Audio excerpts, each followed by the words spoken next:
Long gone are the days of so-called economy and budget handsets having serious notable flaws. In my last video we saw how the Vodafone Smart Platinum 7, which is Vodafone's economy flagship handset, was a very effective all-rounder without really any negative aspects to it. In this video, I'm going to compare the Smart Platinum 7 with other Android flagships of a much higher price point, namely the Samsung Galaxy S7, S7 Edge and the Galaxy S6 Edge Plus. On my left is the Vodafone Smart Platinum 7 and on the right is the Samsung Galaxy S6 Edge Plus.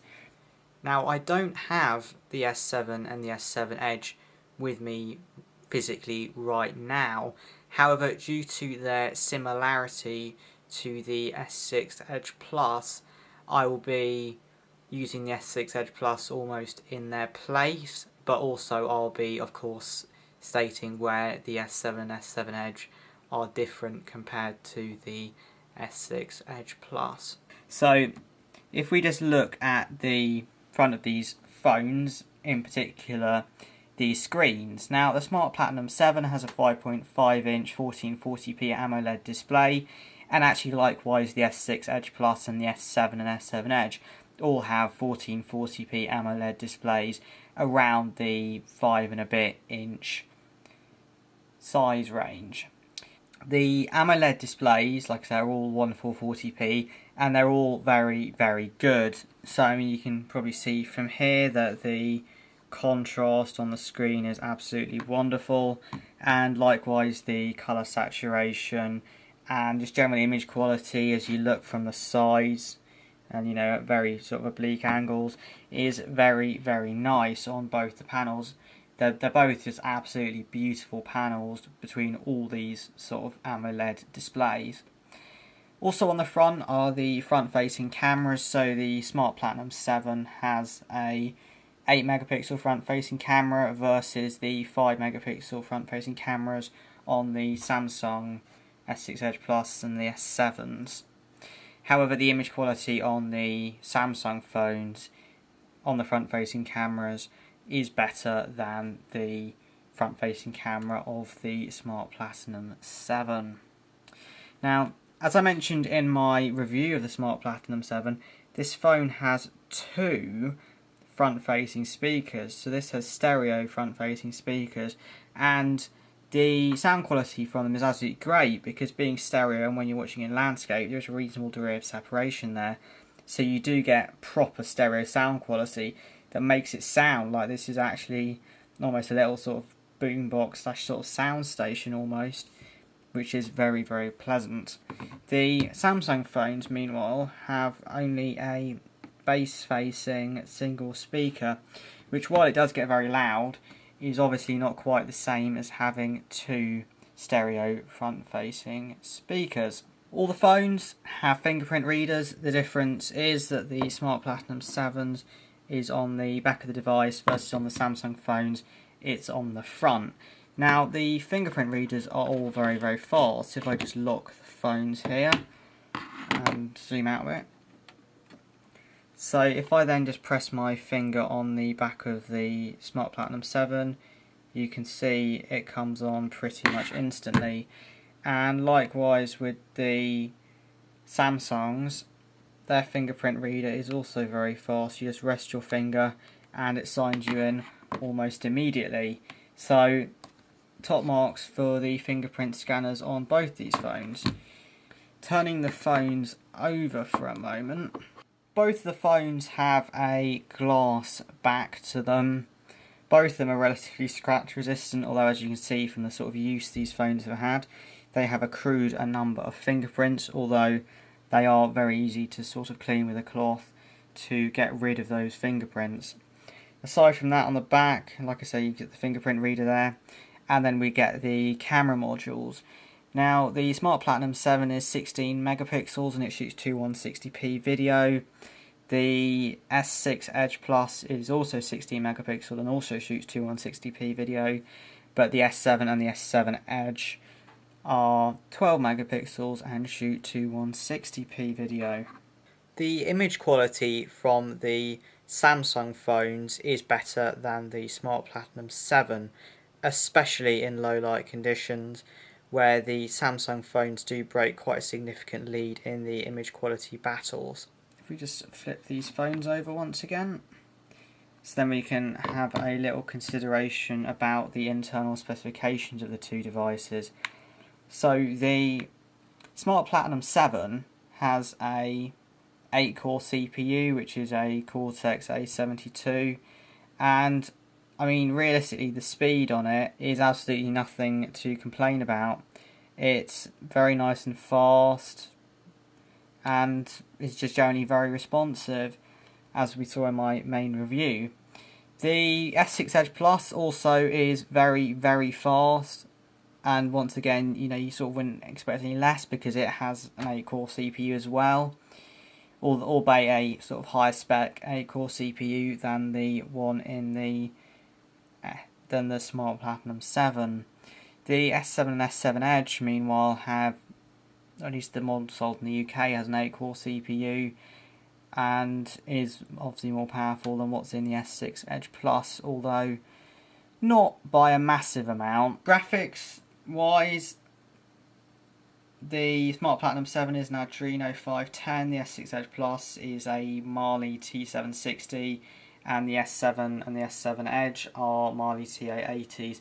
So once again, as we move up the lines there is a change, an upgrade in the graphics performance, as again you would expect.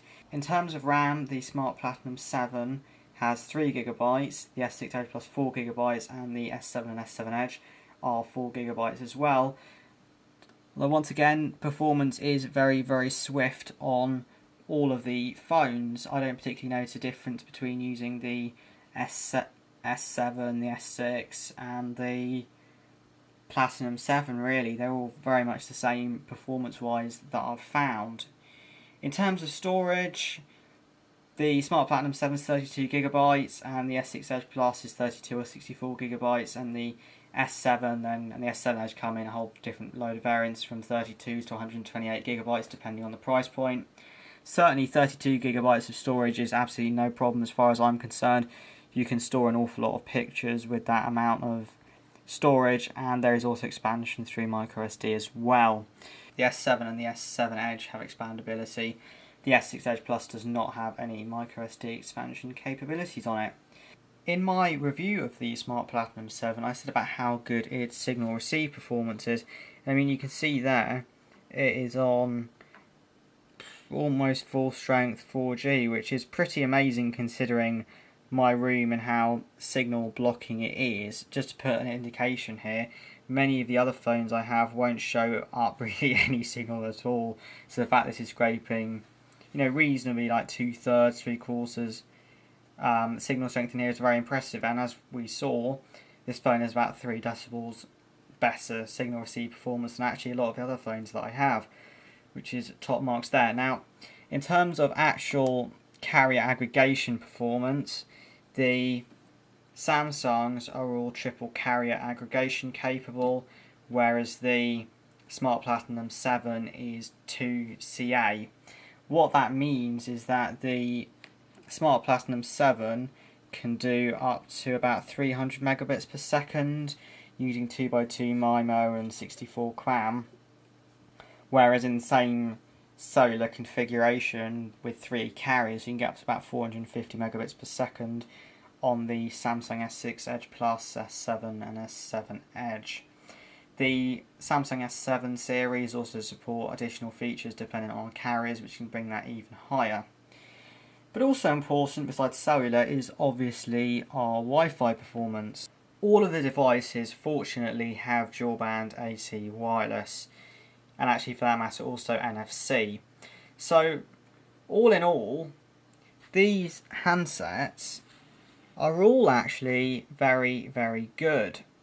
The Samsung Galaxy S7 retails for around about £500 in the 32GB storage version, with the S7 Edge being around about £60 to £70 more than that, making it around about £560, £570. Compare this to the Smart Platinum 7 at around £280, and you can see that there is a very sizable price difference there of around about £220 between the Smart Platinum 7 and the Samsung Galaxy S7, so it's a very significant price difference. Not too far away from sort of doubling the price almost, which is a pretty significant differential really. But undeniably, the Samsung Galaxy S7 is better spec'd in many different categories, because while all the screens are 1440p AMOLED displays and the Smart Platinum 7 boasts, in my opinion, far better sound quality, the CPU, the GPU, the RAM, all those sort of things are higher spec in the Samsung Galaxy S7, but actually those characteristics, especially at the CPU, the RAM, the graphics card, I didn't really notice that much difference in terms of using the device, browsing the web, playing games and stuff performance-wise between the devices.